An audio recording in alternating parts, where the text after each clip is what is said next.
Bonsoir à tous et toutes, bienvenue à Perspective. Ce 5e dimanche de Pâques, 44 jeunes du monde entier ont été confirmés place Saint-Pierre à Rome par le pape François en présence de milliers de pèlerins. Ouvrons la porte à l'Esprit, laissons-nous guider par lui. Laissons l'action continue de Dieu faire de nous des hommes et des femmes nouveaux, animés par l'amour de Dieu que l'Esprit Saint nous donne. C'est ce que le pape François a dit lors de son homélie. Le pape a commenté la deuxième lecture et a souligné que la nouveauté de Dieu est différente des nouveautés que le monde offre, qui sont provisoires, alors que la nouveauté donnée par Dieu est définitive dès aujourd'hui. Il a insisté sur le fait que l'Esprit Saint nous transforme vraiment et transforme le monde dans lequel nous vivons. Il a donné l'exemple de Saint Paul et de Saint Barnabé qui ont dû traverser des épreuves. Le pape a ajouté qu'il ne faut pas se décourager et demeurer solide sur les chemins de la foi avec une ferme espérance dans le Seigneur. Il a conclu en disant « Le Seigneur nous fera ressentir la joie d'être ses disciples, ses témoins, miser sur des grands idéaux, sur les grandes choses. Nous, chrétiens, nous ne sommes pas choisis par le Seigneur pour des petites bricoles, allez toujours au-delà, vers les grandes choses. » Après son homélie, le pape a imposé les mains aux confirmants pour invoquer l'Esprit et il a tracé un signe de croix sur le front de chaque jeune avec le Saint Crème pour signifier que l'Esprit Saint sera toujours avec lui.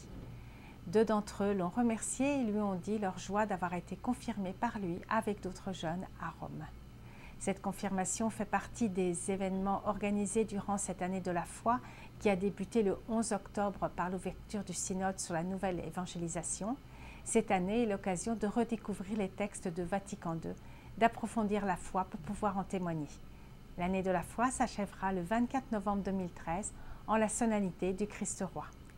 Et à la fin de la messe, le pape François a récité le Regina Caeli avec les milliers de pèlerins réunis place Saint-Pierre. Il a confié les jeunes confirmés à la Vierge Marie et le pape a ensuite évoqué les nombreuses victimes de l'effondrement de l'immeuble au Bangladesh. Il a exprimé sa solidarité et sa proximité envers les familles. Il a lancé un appel afin que la dignité et la sécurité des travailleurs soient toujours protégées. Et en Chine, l'église de Chine est en deuil.